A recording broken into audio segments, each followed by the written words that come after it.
The sky was on fire, explosions lit up the battlefield, turning night into day. Human soldier Logan Reed ran through the dust and smoke.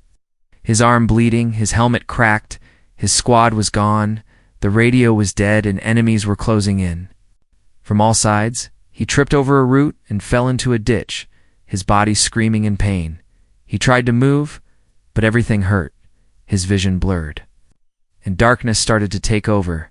Then he saw her. A small alien girl stood over him, glowing faintly. In the dust, her skin was light blue, and her silver eyes shone like moons. She looked no older than 10. Wearing a torn robe and holding a tiny stick, Logan blinked, thinking he was hallucinating. "Don't move," the girl said softly, her voice clear in his mind, though her lips barely moved. Then she touched his forehead, and the pain lessened. She dragged him. Slowly, but with strange strength, through the ruins, they moved into a hidden cave. Dark and cool, far from the sounds of war, Logan passed out when he woke up. The girl was cooking something that smelled like herbs and smoke. His wounds were wrapped, and a strange light glowed in the cave. The girl sat beside him, humming a soft tune. "Who, ... are you?" Logan asked, his voice dry. "I'm Tally," she said, not looking at him. "You saved me?" He said, surprised. She nodded. "You look sad, like the others who died. I didn't want you to die, too." For the next few days, she cared for him. She brought roots, leaves, and glowing water. She kept him hidden when enemy patrols passed. Logan, a soldier trained to kill, is now being protected by a small alien child. They talked as much as they could. Tally didn't know many human words, but she learned fast. Logan told her stories about Earth, about blue oceans, green trees, and ice cream. Laughed when he mimicked animals, wide-eyed with wonder one night as stars peeked through the cave roof. Logan joked, "You know, when you grow up, I'll marry you for saving my life." Tally blinked, not understanding the meaning. "Marry?" she asked, tilting her head. "It means I'll stay with you forever," Logan said, smiling weakly. "Okay," she said simply, and smiled back. Logan chuckled, thinking it was a silly thing to say.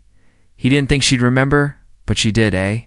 A few days later, human rescue teams arrived. Logan begged them not to shoot when they found the cave. Tally stepped back into the shadows, not wanting to be seen. Before he left, Logan turned to her and said, "Thank you, Tally. I won't forget." "You," she looked at him and whispered, "Promise?" He nodded, "Promise." Then he was gone.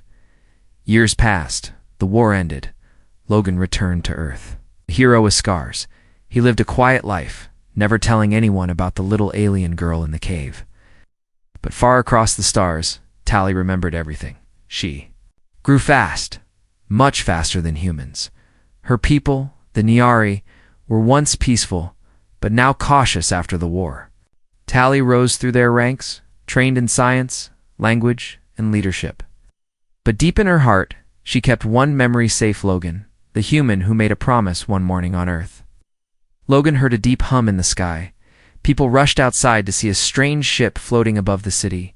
It was unlike anything Earth had seen, silver, smooth, and silent. From the ship came one figure, tall and glowing with silver eyes. She stepped onto Earth's soil and spoke. "I am Tally of Nyari. I seek the human named Logan Reed." The crowd gasped. Military teams surrounded her, weapons ready, but she raised her hand, calm and powerful. "I come in peace. I come for a promise, in a quiet house miles away." Logan stared at the news screen. His heart stopped. His hands shook. "It can't be," he whispered, but it was. Tally had come back. And she had not forgotten. Asterisk, the earth shook. But it wasn't an earthquake above the city of New Geneva. A giant shadow fell across the glass towers and metal roads. Children stopped playing, birds scattered, and every screen on the planet lit up with the same alert. Unknown ship, entering atmosphere, no response to hails. The ship was quiet. Smooth like flowing water, shaped like a silver tear. It made no sound, no threat, but everyone felt it, a pressure in the air. Like the world was holding its breath. At a military base underground, retired soldier Logan Reed watched the broadcast. His coffee cup slipped from his hand, shattering on the floor. His eyes locked on the figure stepping from the ship. She wore armor like crystal and walked with calm power. Silver eyes, glowing softly, scanned the crowd. Her voice echoed in the air not through sound, but through thought. "I am Tally, of Nyari. I seek the human named Logan Reed." Logan leaned back in his chair, face pale. "It's her," he whispered. "She came back." The world went into panic. Leaders argued. Soldiers prepared weapons. And news channels called it the first alien contact since the war. But Logan knew this was no first contact. This was personal, within hours. Black-suited agents knocked on his door. "You're coming with us," one said. No explanation, no time. They brought him to a secure dome in the Arctic zone. There, behind a force field of glowing light, stood the alien girl who once saved his life. But now she was no girl. Tally was tall, graceful, eyes wiser than her age should allow, her voice still soft but filled with authority. She looked at him. And for a moment the world disappeared. "You remembered," Logan said quietly. "I never forgot," she answered. The officers watching were confused. They expected a cold diplomat, a distant alien queen. But Tally stepped closer, placing a small, glowing stone on the table. "This," she said, "is my proof." The stone played back a memory, a younger Logan in a cave, wounded, smiling. His voice echoed from the stone. "When you grow up, I'll marry you." The room fell silent. Logan rubbed the back of his neck. "Embarrassed? I was joking back then." Tally tilted her head, her voice even. "Your people joke about promises? Sometimes?" "Yes," he said. "My people do not," she replied. Outside the dome, Earth's leaders whispered, "What if?" This was a test, a trap, a way to force peace or war. They ordered more scans, more data, more fear. But inside, Tally looked only at Logan. "I have waited years, crossed systems, faced counsel and challenge," she said. "All for a promise," Logan didn't know what to say. Part of him wanted to laugh. Another part wanted to run. But deep down, something old stirred a memory of the girl who saved him, the girl who held his hand in the dark, who hummed songs when he was in pain. She was not human, but she had more heart than most people heed. Tally stepped closer. "I don't ask for love. Not yet," she said, "but your presence is required. Required." "In my culture, promises are binding," she said. "Breaking them is a crime, a dishonor. And if I say no, then your world may suffer for the insult," she said sadly. "Not from war, but from rejection, fear, and broken trust." Logan stared into her glowing eyes. He could still see the child in her, hiding behind the strong face. She didn't want war. She didn't want power. She wanted him to remember. After a long pause, Logan took a breath and said, "Then let's go." Tally nodded once, and the stone pulsed softly outside. Her ship began to open, but as they walked toward it, someone watched from the shadows, someone who didn't want peace. Someone who believed a human didn't belong beside the Nyari. Their hand touched a hidden weapon, and their eyes burned with jealousy. The story was far from over. In fact, it had just begun. The ship didn't fly. It glided through space like a whisper. No engines roared, no metal shook, just silence and stars. Logan stood at the viewing window, his reflection dim under the starlight. Beside him stood Tally, calm as ever, but her eyes were watching him closely. "Your heart is loud," she said quietly. Logan blinked. "You can hear that?" "We feel it, like a drum beat in the dark," she answered. He didn't know whether to be amazed or terrified behind them. The ship's control deck pulsed with alien energy. Everything was alive. Here no buttons, no wires, just living metal that responded to touch and thought. It was like the ship itself was watching him too. They had left Earth just hours ago now. Logan was being flown to the Nyari homeworld, a planet that hadn't seen a human in 100 years. He thought it was just a reunion. He thought she just wanted to talk, but he was wrong. Tally turned to him and spoke clearly. "There is something you must know." "Okay," Logan said, bracing himself. "My people think your promise is sacred," she said. "They believe you came to complete it, you mean?" "Marriage, yes," she said, But it is not that simple. Logan laughed nervously. Of course not. Why would anything be simple? Tally's voice softened, but her face stayed serious. There are suitors. She said. Logan blinked. What kind of suitors? Warriors, scientists, nobles? They all wish to join with me, to unite bloodlines, and they don't like me? They hate you, she said calmly. Logan sighed. Wonderful. As the ship approached her planet, he saw it for the first time, a glowing world of silver forests, crystal lakes, and towering spires that reached into the clouds, but under the beauty, he felt it pressure. Like the air itself was holding its breath, waiting to judge him. The ship landed on a platform made of light. Hundreds of Nyari waited in silence, all dressed in gleaming robes and armor. They did not cheer, they did not welcome him, they simply watched. With unreadable silver eyes, Logan stepped forward, unsure. Tally beside him like a shield, a voice rang out, deep and sharp. This is the human, the speaker said. A tall Nyari male stepped forward, dressed in black crystal armor. His name was Varen, and he did not smile. He made a promise to the princess. Varen said, "Now let him prove he is worthy," Logan whispered. "I'm guessing this part wasn't optional," Tally replied. "It's called the Trial of Flame." "Sounds cozy," he said. She looked at him seriously. "If you fail, they will demand your life." They led him through a glowing tunnel deeper into the palace.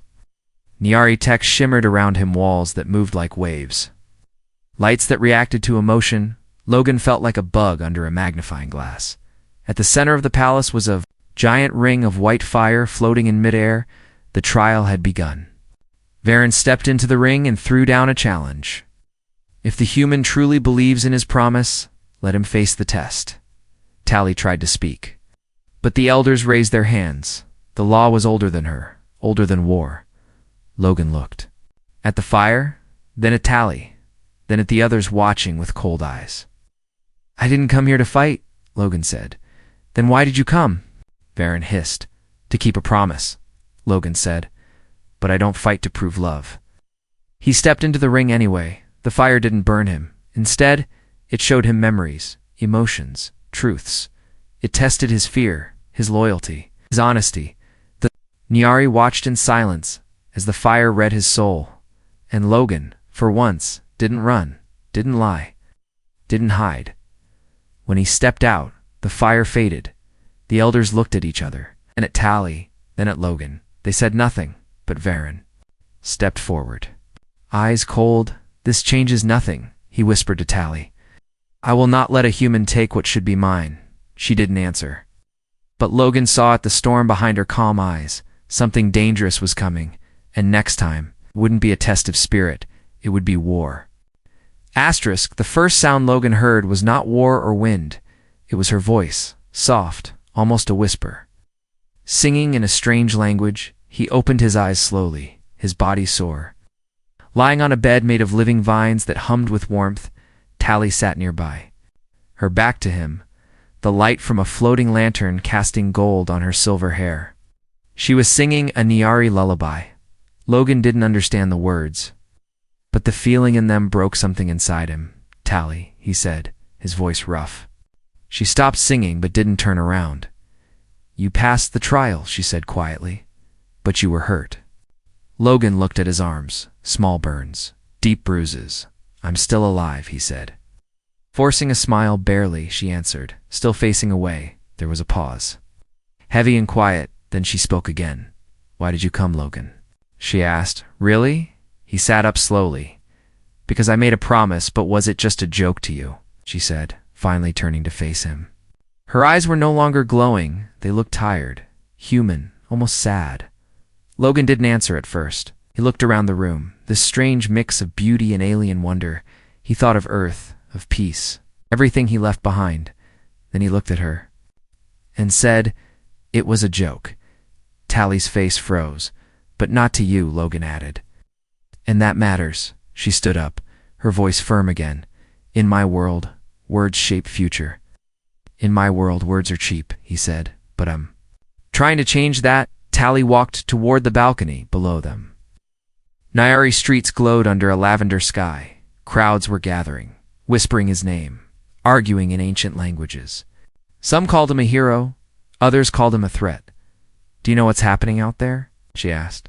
"Yeah," Logan said. "They don't want me here. They want me to choose," Tally said. "To accept a Nyari suitor, to forget." "You?" She turned and stared at him. "But I waited for you, Logan, for years, across stars. Across time, across war." He stood up slowly, his hands shaking. "I didn't know you would remember." "I never forgot," she said, her voice cracking, "even when they laughed at me, even when they told me humans lie." Logan stepped closer. He wanted to say something, anything that could fix this, but before he could, a voice echoed through the air, sharp and commanding. "Princess Tally, the council demands your presence." A guard stood at the door, armored and cold. Tally nodded, her face turning blank again. "Logan cannot come," the guard added. "Why not?" Logan asked. The guard looked at him like he was a bug. "Because he is not one of us." Tally placed her hand on Logan's chest for a moment. "I will return," she whispered, and then she was gone. Hours passed. Logan wandered the halls, ignored by most. Watched by some, he saw murals of old kings, glowing scrolls of law, and statues of warriors with eyes like hers. But what haunted him most was a glass chamber at the heart of the palace. Inside it stood a weapon, floating in stasis, glowing softly with red light. A plaque read, "The flame of separation, used only if bonds are broken." Logan stepped back, a chill crawling up his spine. He understood now if Tally chose him, it could start peace. If she didn't, or if he ran away, it could spark war. Later that night, Tally returned. Her steps were slow, her eyes unreadable. "What happened?" Logan asked. "The council wants an answer," she said. "And you?" he asked. "I don't know anymore," she said. "My heart says one thing, my people say another." He stepped closer. "I don't know if I'm good enough for your world." Logan said, "But I never meant to hurt you." Tally looked away. "I know," she said. "But knowing isn't enough." She turned and walked away. This time Logan didn't stop her. Far above the palace, in the shadowed clouds, another ship began to descend, but it did not come in peace. Inside it, Varen watched silently, armor gleaming. "If the human wins, he dies," Varen whispered, "because I will not let her choose him." Rain fell in silence, but it wasn't water. It was light, soft streams of glowing silver falling from the Nyari sky like tears from the stars. They called it sky weeping, a rare weather that only came before great change. Logan stood on a balcony, watching the silver rain fall over the crystal city. He had never seen anything so beautiful, and yet he felt no peace. Something was wrong. He could feel it in the air, like the sky was waiting to scream. Behind him, Tally sat in a dark chamber, her face lit by the flicker of 1,000 ancient lights. The council had spoken. The choice was hers now, and with that choice came risk, either a bond that could unite two worlds, or a decision that could burn them both. Far beyond the palace, in the shadow of the mountain towers, a ship descended. Uninvited, unseen, it bore no symbol, no light, only war. Inside it, Varen stood in armor that hissed with dark energy. Around him were followers, Nyari warriors, who believed blood must stay pure. "No more waiting," Varen said, his voice sharp. "We end this tonight." As the light train fell, the power grid flickered. Just once, no one noticed, no one had time, because the palace shook. A boom ripped through the crystal foundation. Walls cracked, guards shouted, alarms howled across the sky. The shield dome flickered, and then it died. Tally ran from the council chamber, her feet barely touching. "The ground, Logan," she whispered, panic rising. She reached the balcony just as another explosion rocked the floor. The outer walls shattered, and a dark shape burst through the flames. Varen? He stood among the wreckage, his weapon drawn, an ancient Nyari blade that pulsed like a living wound.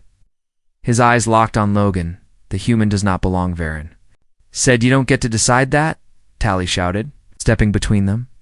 Varen laughed. "I do now," he said, and lunged. The world became a blur of sound and fire.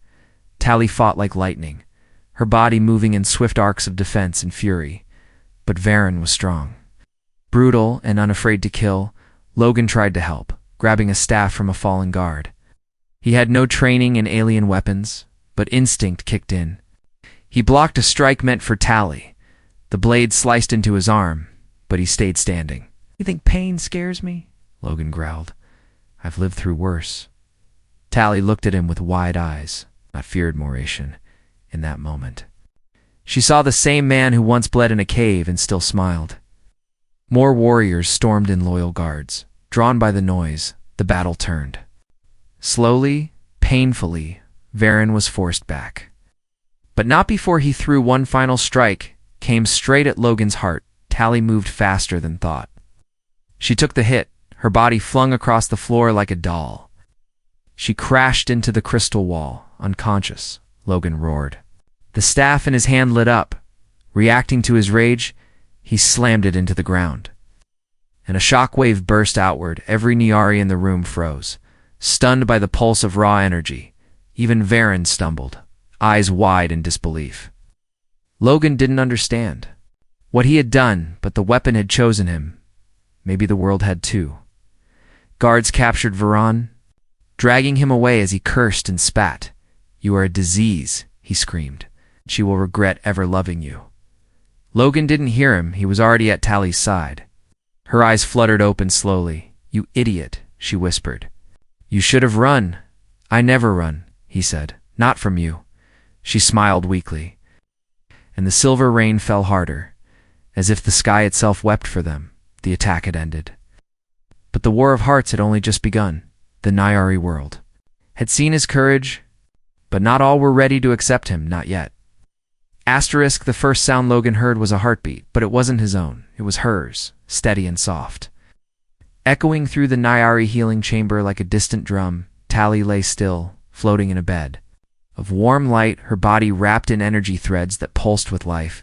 She had taken the blade for him, and now she slept somewhere between pain and peace. Logan stood beside her, silent.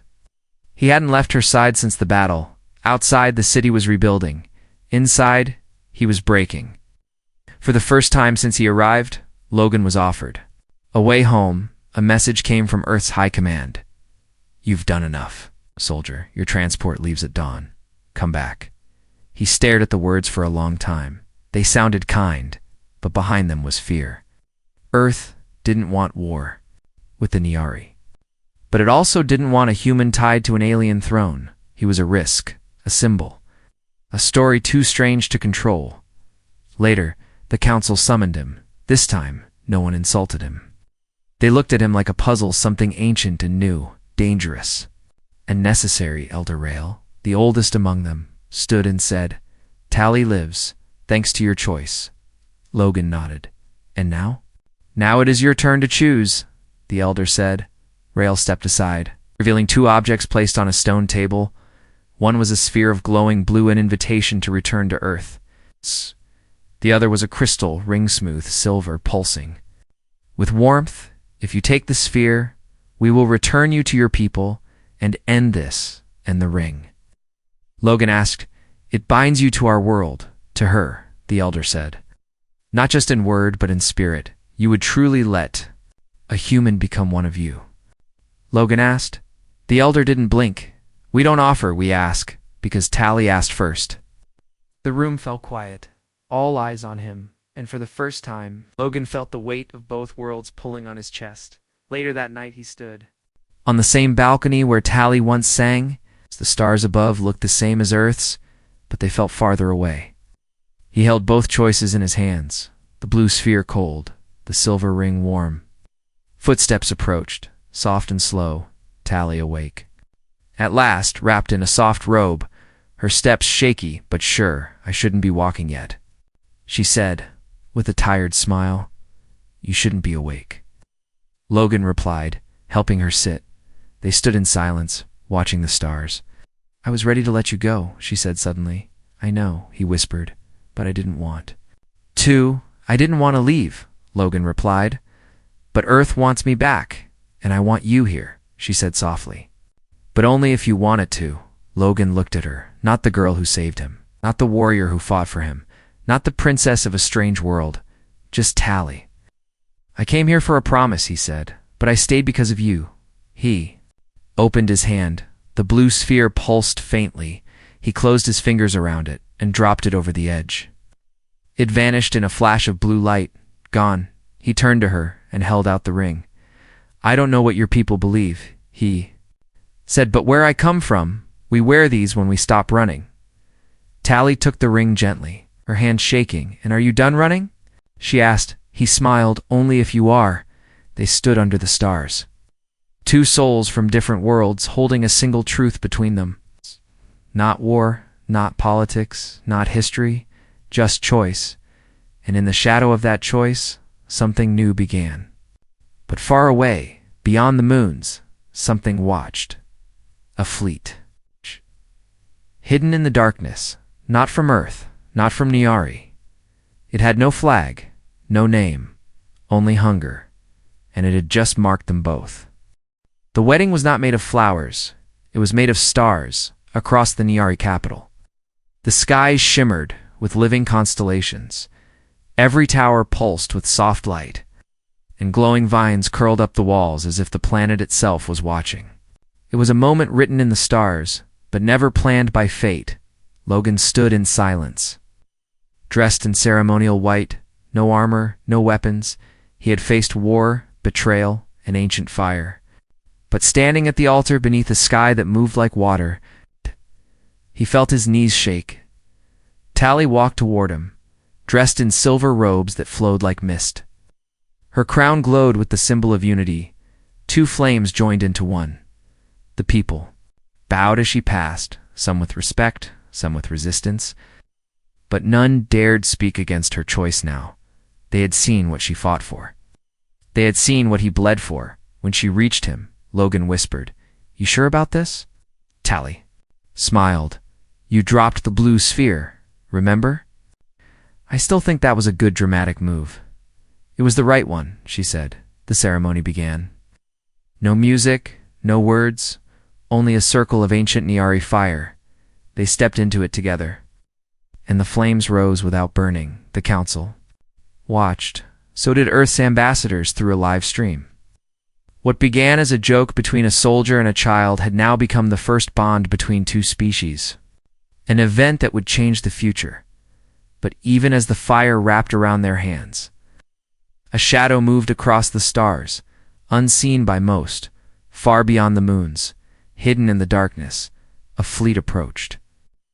Silent, cloaked, hungry, it was not from Earth, not from Niari, not from any world known to either. In a cold command chamber, a voice whispered, "The two worlds are weaker together. Strike before they become one."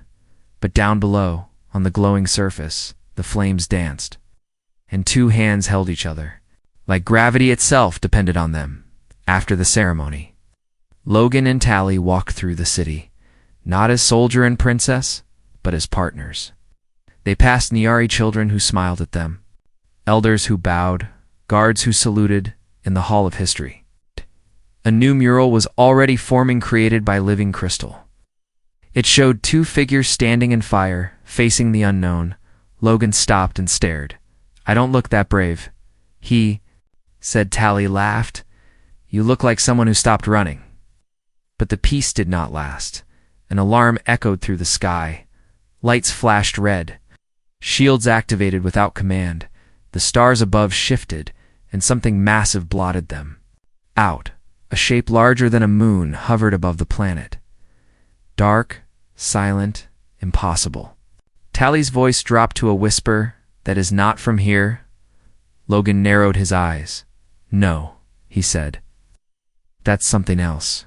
The palace shook as an energy beam sliced through a distant mountain. No warning, no words, just destruction. Panic spread through the city. But the newly united pair did not run. They stood on the highest tower, hand in hand, whatever that is. Logan said, "We face it together." Tally nodded as one behind them. The royal guards activated ancient warships. Earth's ambassador sent a signal home. The first joint fleet of humans and Niari was about to rise. And in the dark, the enemy watched. It had come to break a promise, but it arrived too late. The promise was no longer words. It was a bond forged in battle, in silence, in fire. It was unbreakable now.